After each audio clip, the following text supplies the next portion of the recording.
what could I say to this guy that is like humiliating, but also like weird, you know? Right. It's like, I'm going to fuck your mom. Or maybe I said I already fucked his mom. That's what I actually said. Okay. Even cuts even deeper. Yeah. That's, right. Yeah, like you didn't even know, but I'm your dad now. Millie makes songs, hey, I made this one. Jerry builds bikes and they go real fast. They're mental defectives. Welcome to the Mental Defectives podcast, a show where we interview interesting individuals with a focus on addiction and mental health. I'm your host, Milligram. That's Millie if you know me, Mr. Graham if you know me. Joined, as always, by the Hell in a Cell of Harleys, the gearhead with a heart of gold. It's Mr. Jerry with a G. Glad to be here. And today... Hold on. You should hit that like and subscribe button if you dig what we do. Like and subscribe, Mental Defectives Podcast, wherever you social media, because that's where we is, Mental Defectives Podcast, because today we have a very special guest. She's a wrestler, actor, beacon of sobriety. She sang sweet chin music to alcohol and put drugs in a figure four leg lock, crying for its mama. The square circles of the East Coast hate to see her coming. It is the sensational Sazzy Boatright. Sazzy, how's it going? So good. Thank you so much for the incredible intro. Oh, you are welcome. Thank you for being here. I'm really excited to be here. I'm a big fan. Hell yes. Yeah. We appreciate Love that. Yeah. Love I've been that. watching like all your reels and stuff too. And, Oh, sweet. Yes. Yeah. It's cool. Love it. Yeah. Sazzy, where are you from? So originally I'm from Westerville, Ohio. Okay. So I'm from down the road from here. I left when I was about 18 to go to art school in Brooklyn, New York. And that's kind of where my drinking career started. Oh, it didn't start to you? No, actually, no. Back up. Sorry. I'm jumping the gun. So when was the first drink? The first drink was age 12. I was, my parents put me in a French exchange program when I was in 5th grade. And it was really cool because I got to go to Paris and like go to French school for like a month and stuff like that. Mm-hmm. But yeah, I also got my hands on some red wine and the rest is history. So yeah, it was kind of like, I think the occasion was my French exchange student friend's mother's birthday. And her dad was, if you're tall enough to like reach the bar, you're old enough to drink in France. So like, it was just a totally normal thing for like two 12-year-olds, 11-year-olds to like walk into a bar and like ask for a glass of water or something. But yeah, like dad was like going crazy with the pouring of the wine and stuff. And yeah, it was a really, and then I like drunk wrote a bunch of postcards to my friends. I was like, oh my God, I'm so drunk right now. That's awesome. I love the pre-drunk dial. Yeah, is or the drunk postcard. Yeah, it's the drunk postcard. That's great. And then I like proceeded to put them in the mail and stuff the next day. I was just like, yeah, fuck yeah. I thought it was like the coolest shit ever. And then when I got back, all my friends were like, oh my God, I can't believe you were drinking. And then like a week later was our DARE graduation. I was like selected to speak for the DARE graduation. Oh, hell so no. I was like, yeah, that kind of like set the tone for everything, because I was really like one of those people who separated the groups that I fucked with. Like I had like my academic friends and the people that I kind of like did good girl stuff with at Westerville South, and then I had like all my bad friends at Westville North who I like drank with and partied with and did ecstasy with and stuff like that. And yeah, that was I was kind of leading like this sort of double life for a long time until I got to New York. And New York was kind of where like I was just able to do it openly and without recourse, really. So Did you have any like consequences like when you're in high school here, like trying to live that double life? Well, not really. I mean, I only got into trouble like one time, and that was at This is the part of my story that I hate because I got arrested for underage drinking at a Dave Matthews Band concert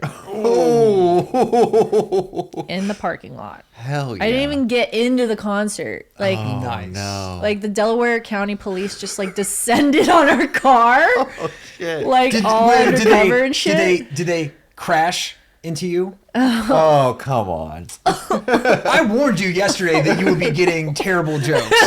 Come on. You were well aware.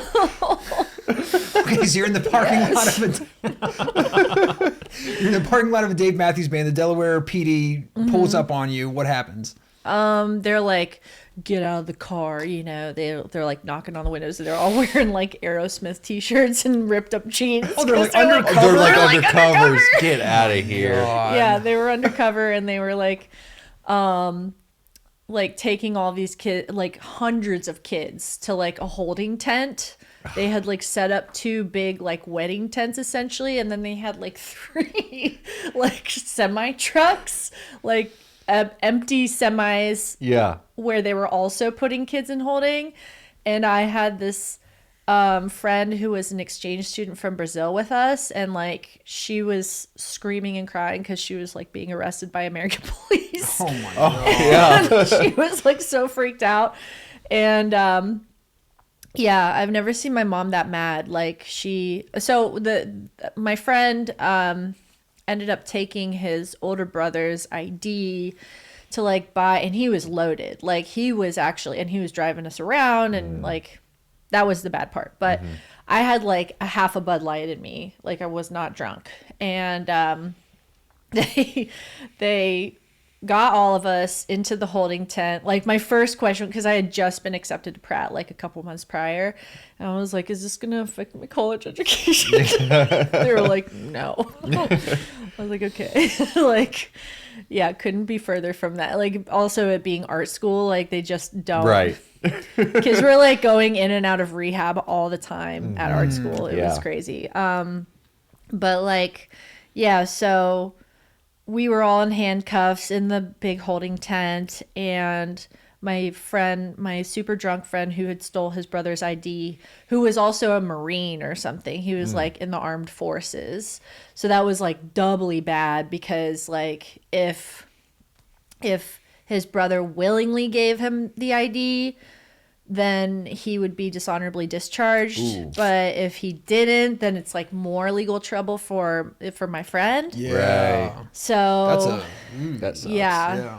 That was, but he was hammered, and like we were both locked up together. Like we had our handcuffs on, and we were sitting next to each other, and there was a cop walking by, and they dropped their keys, and he was like, oh yeah, I get those for you, but I can't. I was like, shut up, Mike. Shut up. I was like so mad at him. But yeah, like that was like probably the silliest bit of trouble that I got into. It kind of led to like a lot of days in and out of court, and then finally like What's for like an underage drinking? yes. Damn. Yes. What a waste wild. of public Yeah. resources. Like arresting a bunch of teenagers for like misdemeanor pot possession and Yes. underage drinking. Like, ugh. It was drinking. Like it was alcohol. There wasn't even, I don't even think any of those kids had drugs on them at any point in time. It was Jeez. just like kids who were pre-gaming in the Big parking lot. crackdown at the Dave Matthews. Yeah. Yeah, oh spot. yeah, they clean up. Yeah. That's like a big day for the Delaware County Police, apparently. Yeah. But yeah, so I was in and out of court, and then my family lawyer like got us a plea deal. My brother had like a probation officer the entire summer, which was crazy. He was also like had like half a beer in him and whatever, but yeah, we meanwhile my Brazilian friend's family was like, why are you guys in trouble? I don't understand. Yeah, like, right. You had a drink? Like you can do that here. Yeah. Like but yeah, so what ended up happening was I had to spend 1 day in rehab. 1 day. 1 day in Mercy Haven, I think is what it's Mary called. Haven? Mary Haven. Yeah. Mary Haven. Yeah. Yeah. And it was like a day long class in like getting obliterated. Yeah. And I walked in and I saw a bunch of my friends. And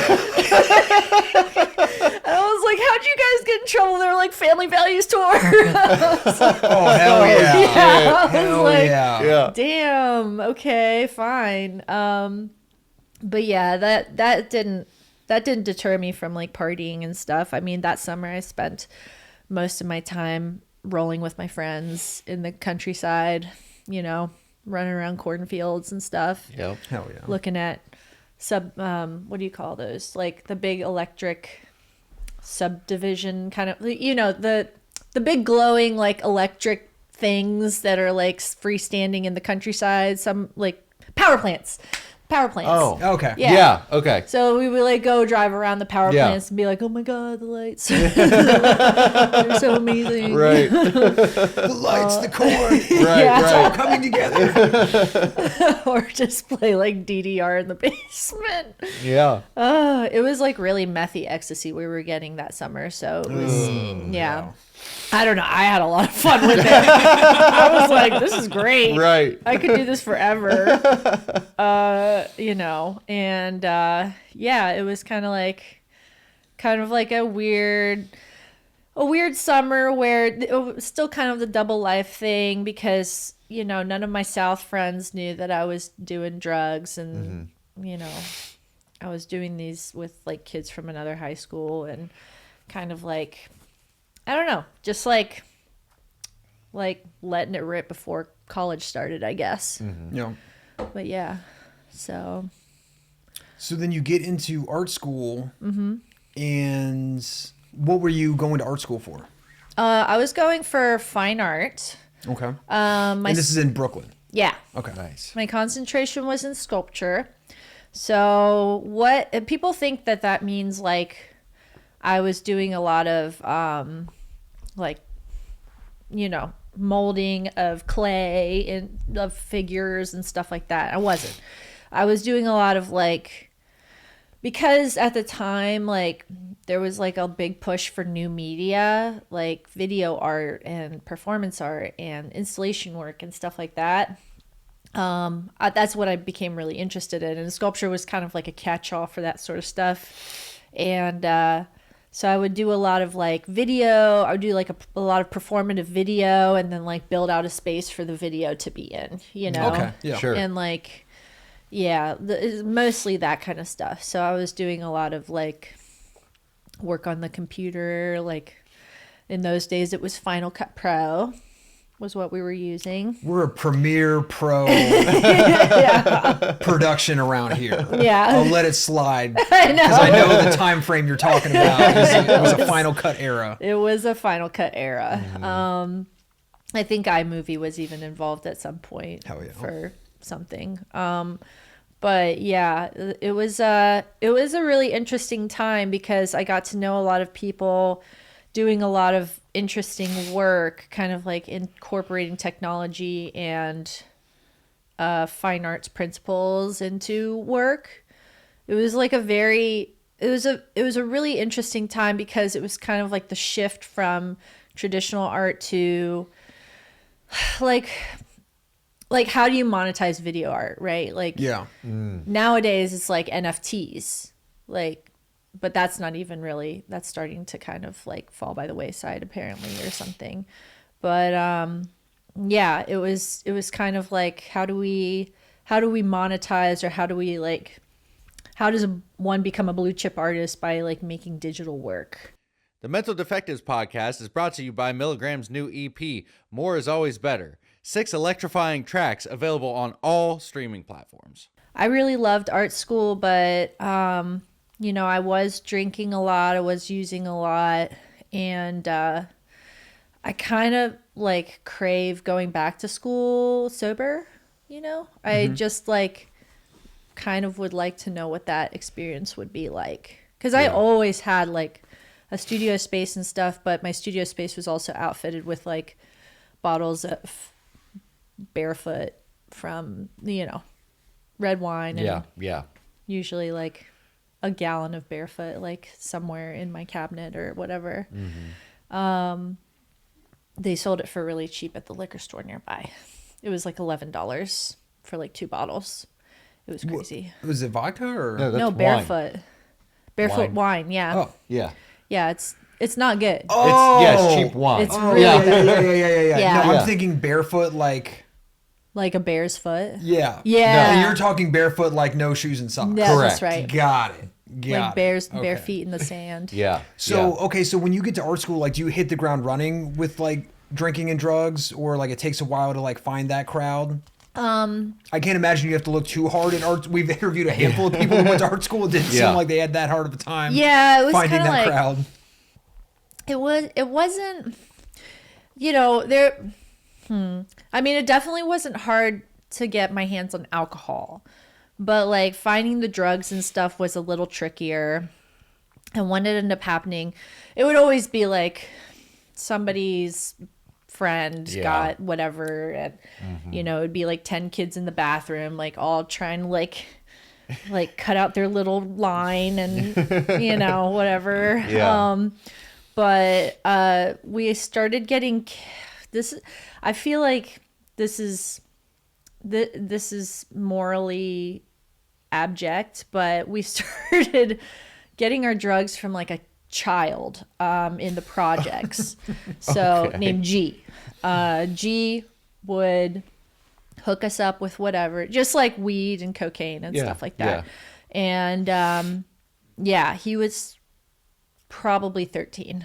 Oh, damn. He was like really young. But yeah, we hung out with G. You know, he was like one of us. Yeah. He really took a liking to me. I think I had to block him at one point because he was really like trying to shoot his shot with me. And I was like, I can't. Yeah, I can't do that. This is really, this is really like, I was like, no. What kind of discount are we talking about here? Yeah, no. Yeah, so, but yeah, I mean, art school has a lot of rich kids. Like, you know, I remember like, I had a friend who got really upset about a boy or something and was like, I'm gonna rage, and bought like tons of cocaine.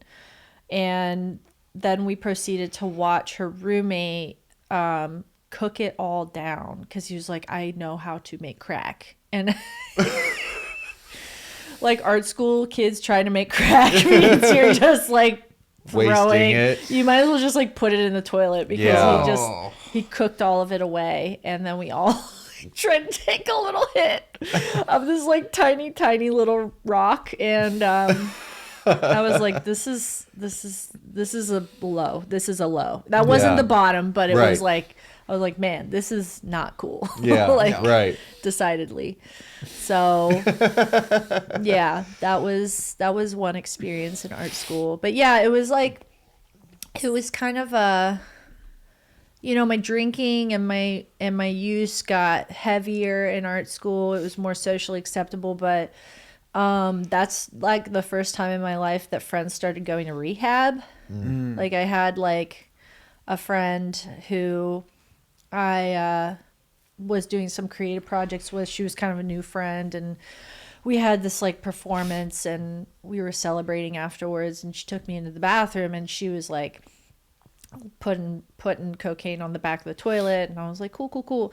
And she just started blowing rails, like huge rails. And she was like 90 pounds, you know, Yeah. soaking wet. And I was like, whoa, you know, like at the time it just didn't dawn on me that like that was a problem. But yeah, and then like a week later she ended up in a rehab, and I was just like, oh, okay, maybe there was something about that. But I continued trucking for like 12 more years after that or something. Yeah. It was just like so accepted. Did you graduate from art school, or did you? Okay. Yeah, I did end up graduating from art Nice. school, which was good. I wanted to drop out many times. I was watching like a lot of The Office. Okay. Yeah. Like I was like rewatching Office season 2 over and over again, and I was like, I'd rather be doing that. Like not working in a paper plant, but Right. like, like doing performance comedy, you know, whatever else, like I would just rather be doing not this, you know. Yeah. It kind of felt like I was a square peg in a round hole a little bit. Yeah. And yeah, so it wasn't, so I graduated from art school, and I started working in like, I was like selling furniture. I was like selling furniture to celebrities and stuff, like really high-end furniture, whatever. I had this like career in high-end design retail, you know. Interesting. Yeah, it was very So you're niche. selling like a $9,000 like ottoman to Macaulay Culkin?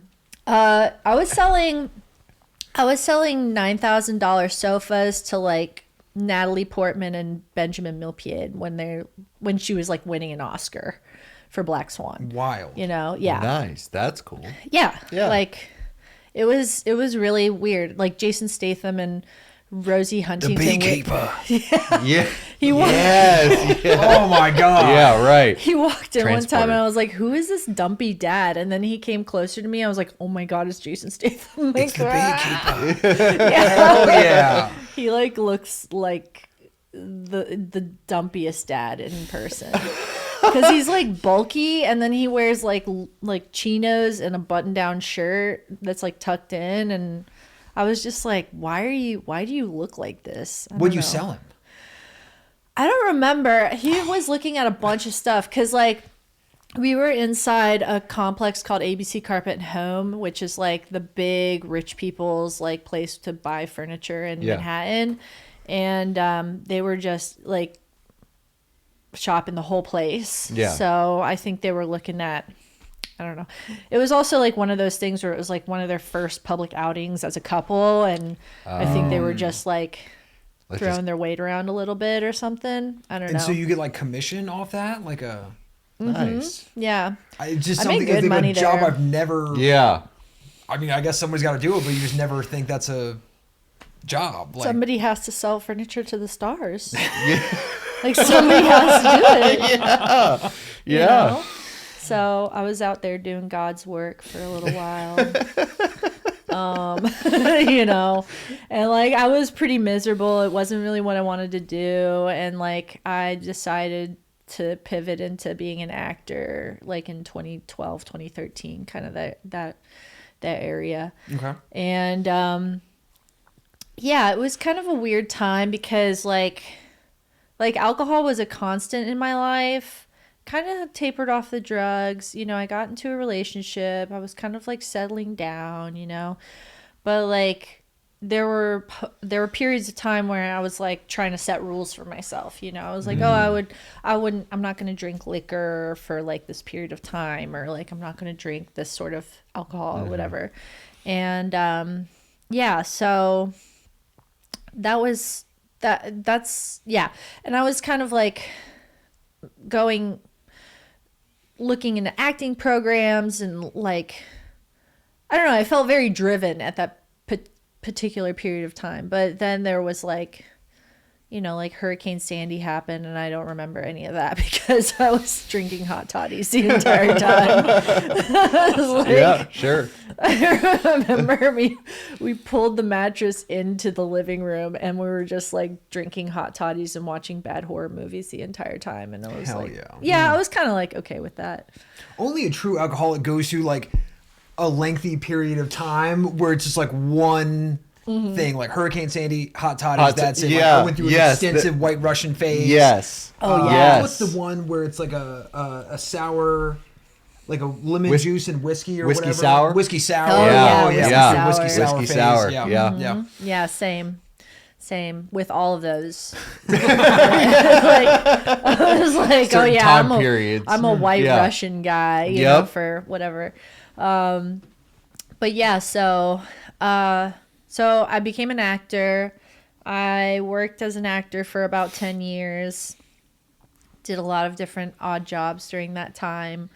What kind of productions are we talking? Theater, shows, movies? I did a little bit of combination? theater, but I did mostly TV.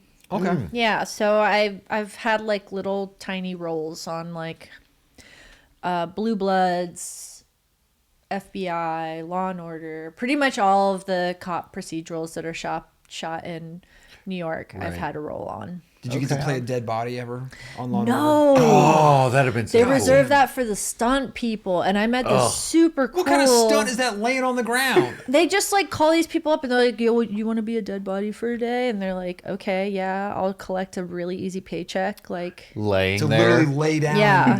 and not do anything. yeah, exactly.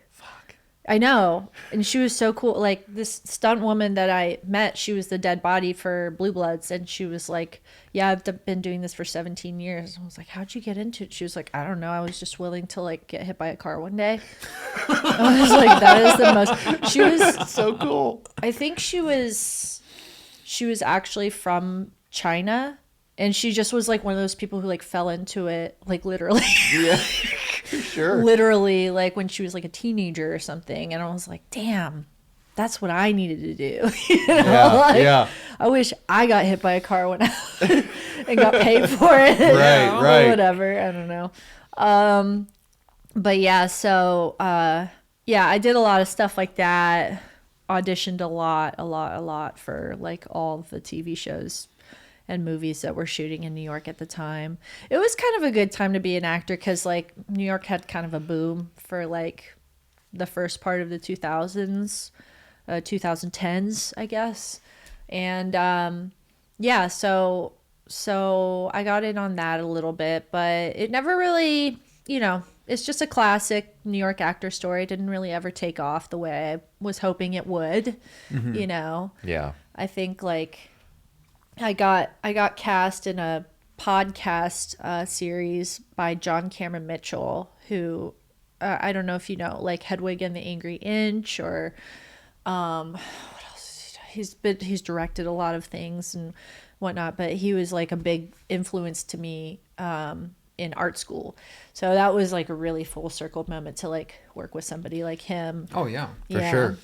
But that was great. But it was still like, you know, like I would book something and I would go out and celebrate with a bunch of beers the night before, you know, and then I'd show up to set hungover. Yeah. And that was just like always, you know, I was always like, I'm not going to drink before I do this.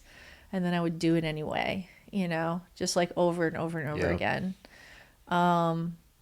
And the guilt and shame around that was just like so, like that was the most prevalent set of emotions, you know. It's just like, why can't I just hold on to this one commitment, you know, for 24 hours? And yeah, but I didn't. So, you know, I mean, I never lost a job over it, which was thankful, but you know, it was just like I couldn't like figure it out for the longest time. Yeah. It's almost like we have a penchant for getting tight at the wrong time. Yeah, right. Crazy. Right. Okay, so you're doing the acting thing, drinking. Where do we go from here? Still in Brooklyn. Still in Brooklyn. Shout out the BX. No, that's the Bronx. Oh yeah. Come on, baby. Oh, we're cutting that out. But close. But yeah, so like I kind BK. of BK, God. big BK, Yeah. and which people confuse for Burger King all the time. Like even Brooklynites, they'll be like, "What do you mean by BK? I thought you were talking about Burger King." I was like, "Get a life, come on, guys." But yeah, so probably around I don't know, 2014, 2015, I started taking classes at Upright Citizens Brigade. Oh, nice. Yeah, so I was like one of those actors that like my acting coaches just never really knew where to put me. I wasn't like leading lady material, but I also wasn't like, I didn't have the acting or the comedy chops quite yet for like more comedic stuff. I had like a natural penchant for it, but I didn't quite have it. So I was like, okay, I guess I'll just go take some classes at Upright Citizens Brigade. And, you know, like $7,000 later, I like had some semblance of like an understanding of improv. Oh my God, I spent so much money on improv classes. It was so crazy. That was like maybe my bottom. My rock bottom was spending $7,000 at Upright Citizens Brigade. But yeah, but I did learn a lot there. I did learn, they're say what you want about Upright Citizens Brigade, but I did learn stuff about comedy. I met a lot of great people there. And for those of us that don't know what that is. Yeah. Upright Citizens Brigade is a comedy theater. Okay. Improv theater that was started by, oh God, here we go. Amy Poehler, Matt Walsh, not the bad Matt Walsh, but a different Matt Walsh. Matt Besser, and the last guy escapes me, Ian something. Okay. So these 4 people were out of like Chicago. They were doing the Second City thing and the, Improv Olympics and whatever out there. And then they decided to do their own thing in New York. Gotcha. So they were like the fathers and mothers of like modern long form improv. Got it. And from there birthed like a lot of big sitcom stars that we knew. From The Office, Parks and Rec, like all the stuff that was going on in NBC, they were all Upright Citizens Brigade people. So like, Upright Citizens Brigade had this big explosion in like, I don't know, the early 2010s, because all of this talent had come out of there, and everybody was like, well, I'm gonna be the next, whatever. Sure. It's a stepping stone to SNL or whatever else. Yes. Right. Yeah. Very much so. They had a show on Comedy Central. Upright Citizen Brigade for they a did while? Yeah, they did. I have like vague memories of that. Yeah Okay. And I think it was those original 4. It was like Amy Poehler and Matt Besser and all those guys, but so what's the class look like that's so expensive? It's like, for a teacher to stand there and be like, and then what? Right. Like, you're in a bakery and you're an alien. Like, go. Exactly. Like, so it was more like what you would imagine like a corporate ice breaking activity to be like. So you'd circle up and you would be like, okay, we're gonna play Zip Zap Zop, which is exactly what it sounds like, where you say zip and you point to somebody else, they say zap, and then they point to somebody else, and then you say zop, and then and then you just go zip zap zop as fast as you possibly can around a circle. There was also like the name game, where it's this is all like 101 stuff, but you're an adjective that it starts with the same letter as your first name. So I was always Slippery Sarah, because who else is gonna say slippery? Jerking at Jerry. Jerking at Jerry. I mean, that would have been awesome. But like, so it was stuff like that, and it was expensive for no reason, but. Okay, so you go through. We'll get past this. Hating her right now. Okay, so after Upright Citizens Brigade, what happens? Oh my God. So like, while I was at Upright Citizens Brigade, I got looped into a show called UCBW, which was a comedy wrestling show. People would come up with characters, with gimmicks, and they would have these like really shitty wrestling matches in between like 2 improv sets during like one of the most popular, there was like a really popular improv night. It was like Thursday nights or something. And as the intermission, there would be these UCBW matches. And I fell in love with UCBW because I was like, this shit is like an untapped market. You know what I mean? I was like, this shit is hilarious. And I was like, had a background in fit. Like, I moved on from selling furniture to rich people to fitness. I was in the fitness industry for a while, so I was in really good shape, and I was also like physically able, and I was like, you know what? I feel like I could bring something to this show, and so I got involved, and from there I met real wrestlers. And I also like simultaneously made some wrestling friends, like at my job who, took me to my first live wrestling match in like 2016 or something. And I was like hooked. After that, I was like, shit, like I really love pro wrestling. And so we would do this comedy wrestling show. The guy Fesh who put it on like was also training at a place called the Chikara Wrestle Factory in Philly, and he was like learning stuff about wrestling, then bringing it back to us, and like like trying to teach us stuff so we could like elevate the product. And so we he realized that I was like a little more physically adept than like the average comedian.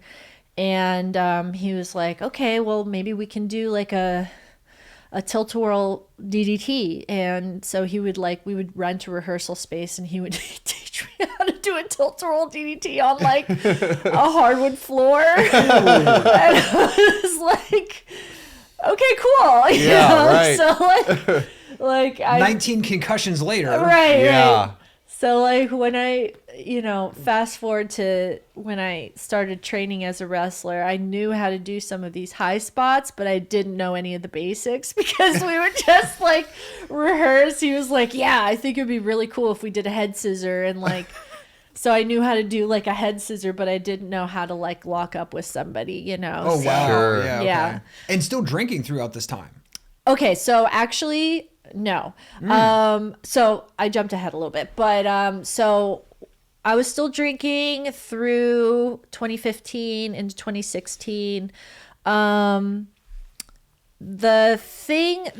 I started seeing a therapist in 2016 because I kept hooking up with comedians and it was making me feel crazy. And I was like, there's something really wrong with me, And, alcohol was playing a big role in that too. But, I was filling out the intake form for this therapy clinic, and, the question about drinking came up, and I was like, am I, at the time I was working at a bar, 2 bars, and I was also like, maybe working in a restaurant, and I was doing comedy. I was around a lot of alcohol all the time. So yeah. I was like, am I really drinking like 7 to 10 drinks a day? And like the answer was definitely yes, but I was like, I'm going to put like 5. I'm going to like split the difference, So, so that's where it kind of started. And I was like, oh God, like this therapist, I hope they don't say anything about how much I'm drinking, whatever. And then, he let me kind of yammer on about like boys and like all that stuff for like a month before he started addressing the fact that I kept showing up hungover to sessions. And I was like, okay, like he was like, you really need to try to stop drinking. He just straight up said it. He was like, I think you should just try. And I was like, that's not my problem. That's not my problem. Why aren't you addressing my problem? You know what I mean? And, so he gave me an ultimatum. He was like, I'm not going to treat you anymore if you don't try. And I was like, oh, okay. So I kind of like weighed that for a little while. And then Donald Trump was elected president the first time. And I had a glass of orange wine and a Xanax on election night, and I was like, this could go one of 2 ways, this could get really bad and really ugly, or I could stop right now. And I just had like a moment of clarity that day, and I stopped drinking alcohol that day. So that was November 9th, 2016. And then about a month, I didn't engage with any 12-step programs or anything like that. Initially, I was like, I'm going to just do this on my own. It's fine. I got this. And then like a month later, I decided to smoke weed. And I was like, oh, I don't got this. Like, I can't do this. Because I thought maybe it was just alcohol that was the problem. And I was like, okay, well, I've eradicated that. So let's just try some other stuff. And then I was like, oh, this is not good. Yeah. So I kind of like had to shift my sobriety date to December 9th, 2016, because it's kind of like a symbolic date, because I'm not really sure of the exact date that happened, but yeah, I like very quietly and unclimatically like got sober that day. So yeah, that was where that ended. The Minnesota Defectives podcast is brought to you by Ride Sober, an online community for sober bikers. At RideXSober on social media and ridexsober.com. Check them out today for apparel like t-shirts, hoodies, hats, riding gloves, and garage banners. Ride sober, boldly sober. Boldly sober. Yeah, so wrestling started like in an entirely sober life. Oh, okay, nice. Yeah. So my love of it happened when I like at the end of my drinking career, but then Nice. Yeah. What was that early, say that like first 6 months to year of sobriety look like? If you're still in therapy but not engaging in any kind of like active like 12-step recovery stuff, like how was that? It was terrible. It was terrible.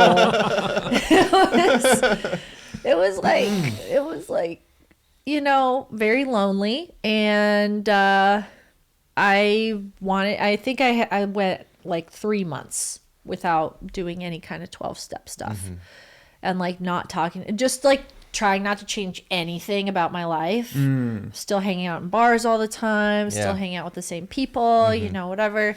And then I was like, okay, cool. Like, I don't want to drink, but I hate my life. I don't want to live this life. I don't know what to do. I really came to like a second surrender in like my 3rd month of sobriety or something. Because the first day I walked into a meeting, random meeting. A meeting. I counted days. I was like 87 days or something. So like I counted days for like 2 days, and then I was just doing the thing. So that was like February 2017, I think, was when I first started doing that. And that changed everything. Like that changed everything. I mean, all my friends are sober now. I still have like a lot of friends from that time, but like even my best friends from like the bar that I was working at and stuff, they all got sober. We all had to get sober, or do something differently. We all kind of like evacuated that scene pretty quickly. So I think it was just like this moment of complete desperation that I came to just like by trying not to drink by myself. So, yeah. And then you get sober, start doing the recovery deal, and then wrestling picks up from there? Yeah, so in early sobriety, I guess the other things that I didn't mention was like I picked up like 1,000 hobbies. I don't know as if we this, do. right? Yeah. It's like kind of a thing. Yeah. Where like you're like, I'm sober now. I'm going to be a writer. I'm going to be this. I'm going to be that. I'm going to be this. And I started like, I must have like fucking hated myself because I started doing stand-up comedy in early sobriety. Oh. So I was like going to meetings, but then I would also go like straight to an open mic, which is like the most depressing place on the face of the planet. Like, you meet a lot of cool people in comedy. Like, I met a lot of cool women in comedy, but it sucked. Like, doing open mic sucks. And like, I would not do that again. I don't know. I was just like really in a weird place, and I guess I was kind of trying to keep up. I was like kind of sick of improv and wanted to keep up with the comedy thing, wanted to expand my comedy chops. But I was just like, man, whatever. You know, this is not happening for me. But yeah, because like I would do comedy and people would be like, oh, I can't wait to go on tour. I can't wait to do all this stuff. I'm like, yeah, I don't think I'm ever going to tour. I don't think I'm going to do anything with this. You know, I like doing my little like 3 shows a month and like calling it a day. But then with, when wrestling happened, like all of those questions came up again, like going on the road, like doing a bunch of shows and stuff. And I was like, fuck yeah, like I'm going to do all that shit. And I just realized I hated comedy. Like, I just hated comedy, and and I loved wrestling. So like I was willing to do all those things for wrestling. Fair. But yeah, so I think I first started to dabble in wrestling in 2018. There was like a school called the House of Glory School, HOG for short, in Ridgewood, Queens. And I was going there. It was kind of a strange situation because I was like going there and training there with an organization that was like renting out the space a couple of nights a week. So I wasn't training with House of Glory. I was training with FTW, whatever. So I was training under a guy named the Grim Reaper. The Grim Reaper? Yeah. Nice. So he's like, his gimmick is exactly what you'd think it is. Sure. He's just high 24/7. So, you know, the gym smelled like weed, and, you know, it was like all dudes. And then there were like 3 other girls, and they were all sitting on the edge of the ring, like not engaging. And I was like, this is kind of a weird scene. But I started to do it, and I was like, okay, let me show you my head scissor, because that's the one thing I know how to do. And they were like, cool, okay, now lock up. And I was like, yeah, no, I don't know how to do that. And so yeah, it was kind of a strange time. I didn't really feel like ready to wrestle. I think I wasn't ready for all of the like physical ailments that come with it, like the bumping and the vertigo and like all this stuff. And I just was like only doing it like once a week. I don't know. I wasn't ready. I wasn't ready to do it. And yeah, so I did it for about 6 months in 2018 and then like called it quits. And then like didn't do it for a few years, didn't watch any wrestling, swore it off completely. And then the pandemic happened, and there was a school that opened during the pandemic, ironically, like in Williamsburg, Brooklyn. And yeah, I was like kind of having like we all did, like a moment of reckoning. Yeah. And I was like, I'm going to try to be a pro wrestler again. Like just why not? Yeah. Fuck it. You know, life's short.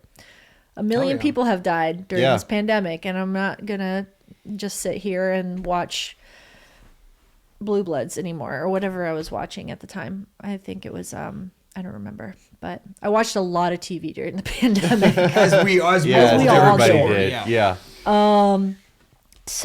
So I that was kind of like I walked in to that school in April 2021, and I kind of like didn't look back, you know. Hell yeah. So yeah, it was cool. What was that like in like, I mean, because you're still fairly early sobriety I guess a couple years in, but like just like in a male dominated, like drug friendly environment, how was that experience? You know, it wasn't as bad as I thought it would be. Like at that point I was pretty like well rooted in my sobriety and like I didn't have the urge to drink or drug. Like that had more or less been lifted, and like I could see how it benefited me so much to be sober and to be in good shape, and like, you know, kind of I had like an edge on everybody else because I was just like, you know, it's surprising a lot of wrestlers don't go to the gym. They like wrestle and that's like their physical exercise, and then they like don't do anything else. Like a lot of kids on the indies do that. But yeah, and a lot of kids on the indies party really hard. So I just felt like, yeah, it like really benefited me to just be sober and be taking care of myself outside of the gym. So yeah, it felt pretty good. Like it wasn't as intimidating as I thought it was going to be. Well, I also like started kind of late. Like I started when I was like 34, you know, so like I was a lot older than a lot of the people I was training with. And yeah, I just feel like I was in a good place, you know? So yeah, the male dominated part also like didn't bother me as much as I thought it would, as much as it did in 2018. Like in 2018, it really bothered me. But 2021, it was like not as bad. Because I feel like women's wrestling has come like a long way since like the early 2000s. It used to be like wrestlers and then like divas. Yeah. You know, you think of like Sable and like those kinds of characters, and it's like you're really just kind of out there in a bikini, not really like wrestling. Whereas now it seems like there's tons of like female professional wrestlers are like actually like wrestling. Yeah. Oh yeah. It's come a long way. It has a long way to go still, but it's come a long way. Like, I mean, now on the indies, there's a lot of intergender matches, you know, which I saw on your story or on your Instagram and stuff, which is awesome. You see there just like beating the shit out of guys. Nice. Like it's so Sweet. awesome. Yeah. Well, yeah. Today I posted that story about my friend Spike Nishimura. She like kicked my friend Leo in the face super hard, and he had like a huge bruise just in the center of his forehead. Hell yeah. I was like, man, you took that like a champ, bro. That was amazing. Yeah, but that's like a really great part. But you don't see that on TV yet. You don't see intergender stuff on TV yet. So so that's where we could still make some headway. Yeah. But yeah, it's like it's, you know, and there are also like a lot of trans girls doing it now too. And they're kind of, that's really interesting because they're kind of paying homage to Sable, Lita, Kelly, like all of those divas. Cause like that kind of aspect of WWE really speaks to them right now. And I think that's really cool too. Hell yeah. Yeah. So. And then what's life look like for you today? Because I see like you're doing wrestling shows all over like Pennsylvania, New York. Like what's give us a snapshot of what life is like today for you. So it's pretty busy. I mean, I work a 9 to 5, a very it doesn't. That's all I'll say about it. Because it's not exciting. It's not cool. It's really dumb. But I work a 9 to 5, which is cool because it allows me to have my nights and weekends. And I spend my evenings wrestling, going to the gym, lifting, like pretty much interchangeably, like all week. And then on the weekends, I'm usually doing shows in either Pennsylvania, Pennsylvania, Massachusetts, Maine, like, where else? New York. Sometimes, you know, it's really hard to put on a wrestling show in New York because they regulate it like they regulate boxing and MMA. Sure. So yeah, you technically have to have like a doctor on site. You have to have an EMT team on site. You have to have all the performers like screened ahead of time, like with a full physical and stuff like that. And yeah, It's like a lot of overhead. It's a lot of overhead. I mean, I wouldn't be mad at having an EMT on site. Yeah. Like that wouldn't, you know. Right. Yeah. I think I would appreciate that. My friend Allie like broke her leg pretty badly at a show at Hammerstein Ballroom a couple months ago now. But yeah, it was good to have them on site for that. But then they had to like wait for them to come back to keep the show going, which is like the shitty part. Yeah. Yeah. So The show must go on. the No. somehow, you know, She broke a leg. she broke her leg, but we still need to watch more wrestling. Right. Fuck yeah. What kind of matches are you doing? Are we talking like tag team, like these 20-minute matches? Like No what's like the No way. 20 minutes? No way. They would never let me. I'm doing I recently did a tag team match with my friend Nair Robles, who's out of Puerto Rico. She's really fun. Oh, yeah. And we were kind of matched up by the promoter. We're not like an official team, but we would like to be, you know. So that was last weekend. I do a lot of singles matches nowadays, which is nice. But promoters really like doing multi-woman matches. They really love like throwing 3 or 4 women in a ring and calling it like a fatal 4-way or a fatal whatever. Yeah. And it's just like the worst. I shouldn't say it's the worst. I've had some fun ones, but it's not my favorite kind of match to put together. So I kind of do whatever the promoter wants me to do. But that has ranged from like 3-way tags, 2-way tags, singles matches, 3-ways, 4-ways, you know, it's kind of like everything, a little bit of everything. And on the indie level, is this like the promoter like laying out like the game plan for the night? Like, okay, we're gonna do like starting like a fatal 4-way, and you're gonna tag her in, and then she's gonna hit her with a chair, and then you come in over the top, and like we're gonna put you over for this match? Or is it like predetermined, like mapped out like that, or they leave it up to you and your opponent? Like, it's kind of, well, you know, wrestling is completely real, and we don't know who's going to win. that is true. Yeah. Bro. So just putting that out Jerry, there. why are you asking her about like behind the scenes things that people don't even know about? So, but yes, to answer your question, like we kind of, you know, everybody has like kind of their move set and stuff that you bring to the table, and you kind of like, you know, put that together. Everything is pretty, nothing is like very pre-planned to, I guess, if that answers your question, but it's like, yeah, that's all I'll say about it. Fair enough. I feel like I'm gonna get in trouble if I say it right. We'll leave it at that. Who's on your Mount Rushmore of wrestlers? Oh, okay. So, like Mount Rushmore of wrestlers, like the best wrestlers ever. Your top 4. Give me your top 4. So it would dead or definitely alive. be okay. China, Nice. Sami Zayn. Okay. So he's awesome. He's still working in the WWE. Who else? This is a really tough question. Who else is on my Mount Rushmore?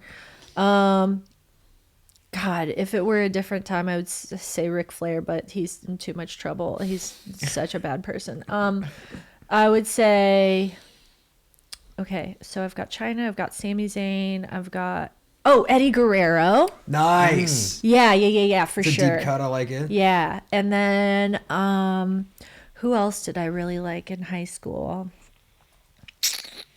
I think probably John Cena.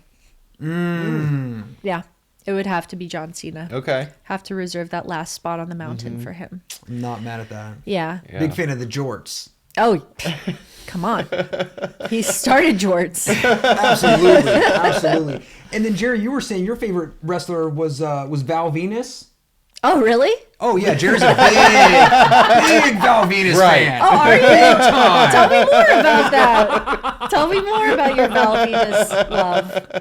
He's, you know, he has a really interesting Twitter presence, Val Venus. I can only imagine. Yeah. That is Sure. terrifying. Yeah. He's a really controversial figure. I'm gonna let our producer Chris Google Val Venus. We're gonna have a good. He's already on it. Yeah. Oh my god. Okay. So then, what advice would you have for someone looking to get into wrestling? Because it's like kind of like a mysterious like thing of like, how do I even start to get into wrestling? Yeah. Right. It's kind of, it's kind of like any other sport. You have to practice, you have to be in shape. I would say like, find who your favorite wrestlers are and then find out who's training. It's kind of like looking for a college or something, where like certain wrestlers train in certain places and, you kind of, you want to align yourself with, sometimes it's not possible because of the geographical aspect and stuff like that. But, New York, we have a lot of resources, which is really cool. So there's my school, T2T, which I love. It's a very like queer space. It's a very safe space. But there's also like another school called Creative Pro, and Creative Pro is great. The kids are super talented. A lot of AEW talent comes out of there. So like there's that. And then there's like Remarkable Wrestling out on Long Island too.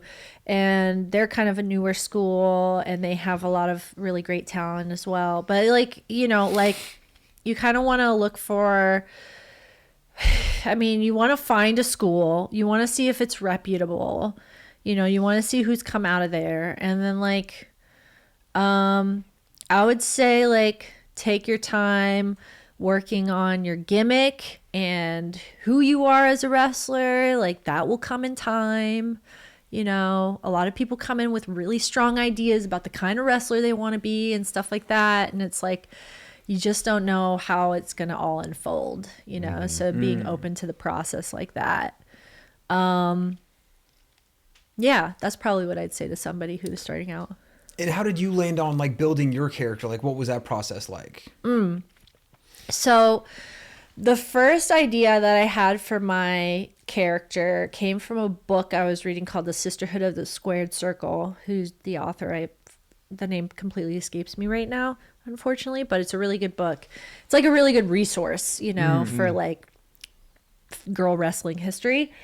But like, there was a passage in there talking about, I think they were talking about like Mildred Burke and a handful of other girl wrestlers. It was like these two girl wrestlers first times meeting and was in the ring. Like they didn't meet outside of the ring. They didn't discuss their match, whatever. And one girl walks into the ring and the girl who's already there was wearing suspenders and men's pants in the ring. And she just turns to the other girl and says, "Hi, fuckface." And like that passage was like I was like, this is my gimmick. This is my gimmick right here. Whatever this is, this is the beginning of it. And so I literally wore pants and suspenders in the ring when I first started. And, I just had this idea that I was like this, it was like everything I wasn't in real life. Like this brash, like dirty, outspoken person.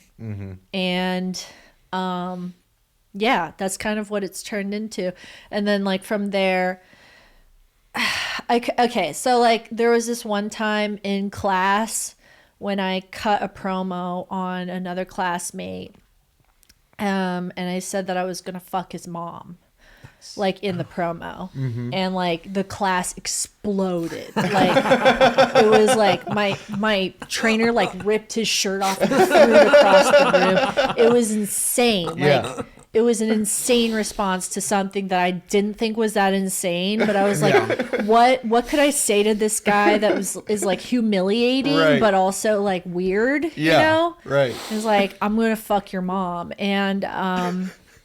Or maybe I said I already fucked his mom. That's what I actually said. Okay. Even cuts even deeper. Yeah. That's, right. Right. Like you didn't even know, but I'm your dad now. Or whatever. And it kind of like spread around on the internet, and like I kind of perpetuated it on Twitter a little bit, and then like that became part of my gimmick, was like that I woo moms, you know. I'm like this mom lover. That's awesome. It's Sazzy Boatright and Young Gravy out here, just Yeah. hide your It's moms. so good. Yeah. Amazing. It's so good. So it's kind of like moments like that have really informed my character, you know. It's kind of like what other people bring to it, sort of. The humping thing was totally born out of something that somebody gave me for a match one time. And that's kind of, so that's why I'm like, you have to kind of be open to the process and open to like what other people give you, because there's a lot of good stuff there. Hey, Mental Defectives. Would you like to advertise on our podcast? If so, email us at mentaldefectivespodcast@gmail.com. So we can help you make a lot of money. A whole lot of money. What would you categorize like your brand of like wrestling as? Because you've got like, you know, like your high flyers, like your more like persona promo base. You've got like hardcore. Like, are you throwing like tacks in the ring and hitting people with like folding chairs? Like, I'm just mostly humping them. Just mostly humping. your opponents and their moms. Yeah. Hell Just yeah. a big humper. Yeah, so if that's a type of wrestling, I guess that's what I do. But yeah, I'm very character driven, you know. I'm like, I have a good ground game. I'd say I think I'm good with like submissions and stuff like that, but I'm not much of a high flyer. I'm kind of like a little bit tall, and I get scared of being on the top rope. It feels really high. So yeah, so I kind of like, when I'm wrestling other girls, I tend to be the bigger girl most of the time, and I kind of use that to my advantage to wrestle sort of like a heavy, you know. It's like I was you know, You were talking about the Rafiki. the thunder press. Yeah, Thunder Press. The thunder press is like my new finisher, and that's literally just sitting out on somebody's chest. Oh, nice. So you just jump and sit out on their chest and pin them that way. And I kind of like, all my whole aesthetic has a bit of a cowgirl flair to it. So, because I really liked Orville Peck at one point, and I started designing all this gear that was like cowboy themed.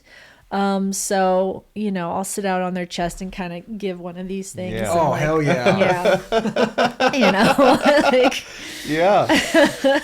so yeah, it's I don't know, the whole gimmick is like completely in flux all the time, but it's just like things like that kind of make it for me, Hell yeah. you know. Yeah. And then for the naysayers that talk about, you know, sports entertainment being completely fake and all that, like what are some, run us down like some injuries you've sustained across your career. Okay, well, listen, so I haven't personally sustained a lot of injuries, you know, thank God, but like I said, that one time I subluxated my shoulder, shit canning myself out of the ring, so that was like nothing, you know, like.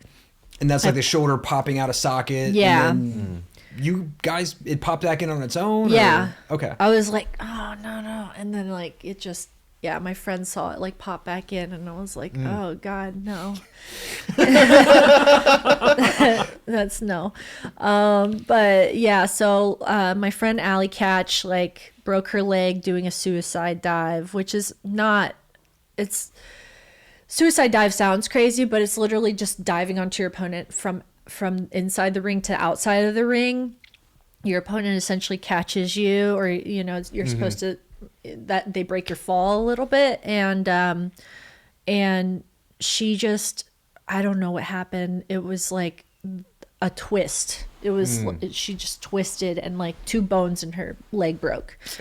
Yeah. So it was crazy. And then I heard another girl broke her arm doing a spear, which doesn't make any sense to me. Against like the turnbuckle? No, What else would you? like spearing somebody in the middle of the ring. Oh. I don't know how she did that, but Yeah. apparently she was super green, like, which means she's super Yeah. new. And she said, okay, like the one thing I do is a spear. I was like, she did the spear and she broke her fucking arm. So Ouch. I don't know about Oops. that, but I don't know if she does spears anymore. But yeah, so those are some recent injuries that I've heard about. A lot of people have been getting injured lately, which kind of like scares me because I'm like, am I next? You know? Yeah. But yeah. I can't think of anything else. There are some things that look really crazy and people don't, you know, like I was at a show with this wrestler named Cruel, whose whole gimmick is like he's a very scary dude. He's like huge. He wears a mask. He's like ripped, you know. Like he entered the venue and a little girl went screaming and crying like to the other side of the venue.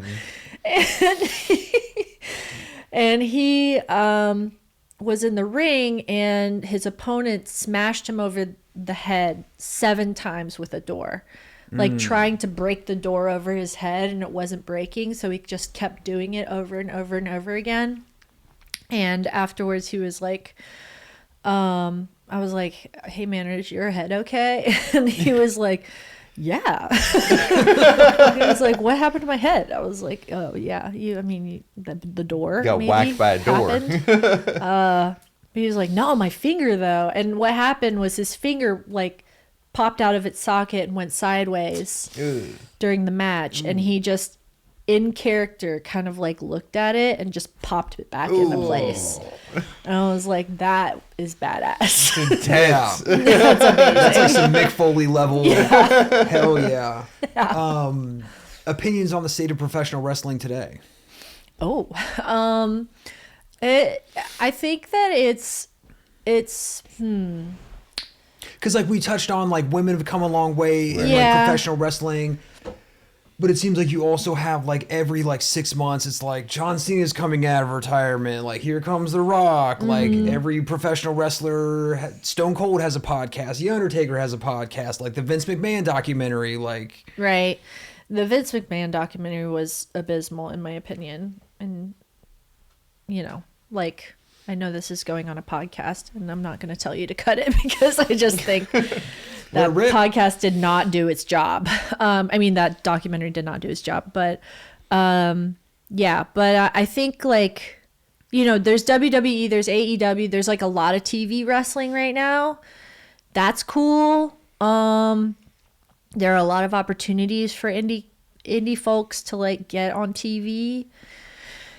But I think like AEW, I don't really like how either organization is run. I mean, Vince McMahon obviously is a very problematic individual.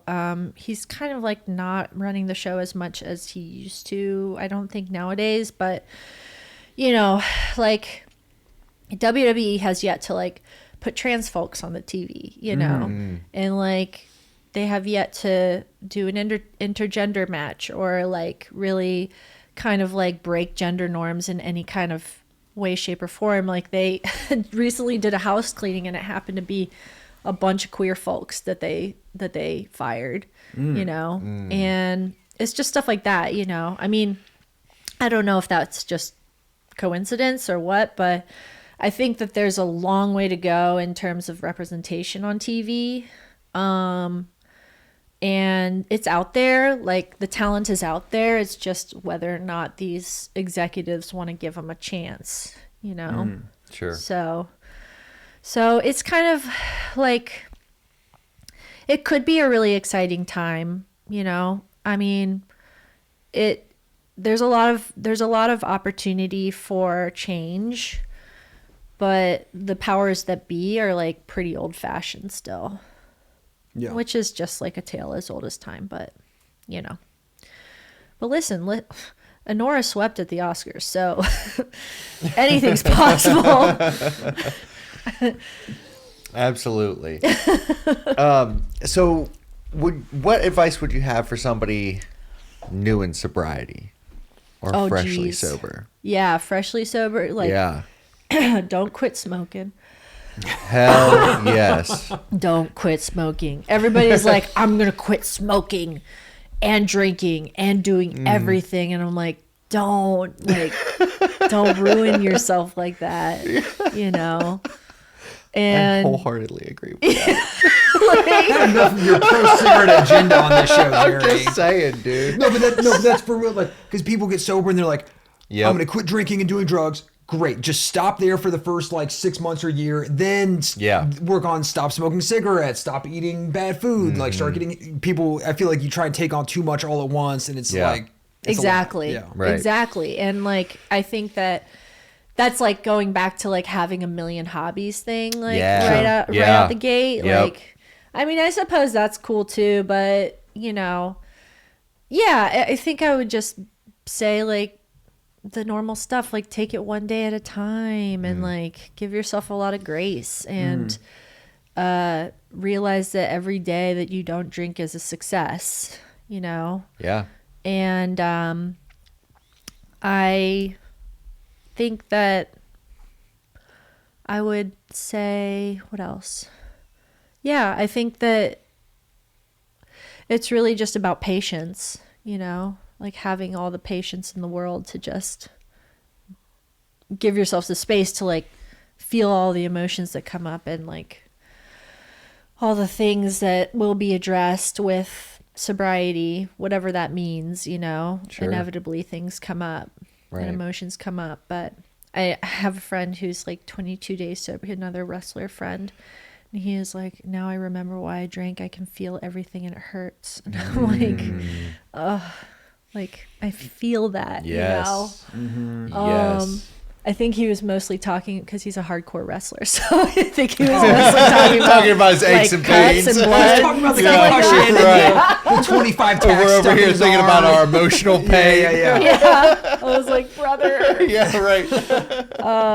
Yeah, but yeah, that's probably what I would say. Solid. Yeah. Solid. And then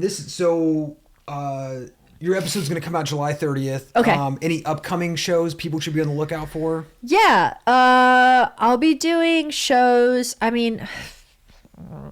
I don't really plan more than a week out of my life ever, except for wrestling. But I know that I'll be at PPW in Slatington, Pennsylvania at some point in August. I think. That's really all I know for now, but they can always follow me on social media for updates. Absolutely. And where Yeah. would we find you? Sazzy Boatright, at Sazzy Boatright on all platforms. There it is. There Yeah. it is. And what can people expect? If Jerry and I go to a show and we're going to see one of your matches, what can we expect? Some humping. You can expect some humping. No, you can expect astounding technical wizardry. No, you can't expect that either. It's gonna be a fun time. It's gonna be a good time. I think that when the wrestlers are having fun, everybody has fun, and I always have fun. So, you can expect some loud noises and some weird shit, maybe some gay stuff. I don't know. Cool. Wrestling's kind of Covering gay. all your bases. Yeah.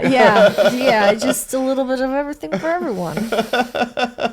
So Absolutely. Well, Sazzy, thank you so much for joining us today. We really appreciate it. And last thing Yeah. before we get out of here, you were telling me, because we first met last night, that you were vehemently against having a little sweet treat in the evening. That if someone were to propose ice cream or some kind of baked good, a little sweet treat in the evening, that you absolutely hate that, and that would not be part of your lifestyle at all. did I say that? Oh, yeah. It's the Mental Defectives podcast. It's Milligram, Jerry G, Sazzy Boatright. Go to a show if you're in Pennsylvania or New York or anywhere on the East Coast, New England. Sazzy, thank you so much. We'll see you next time. Peace. Thank Thank you. you.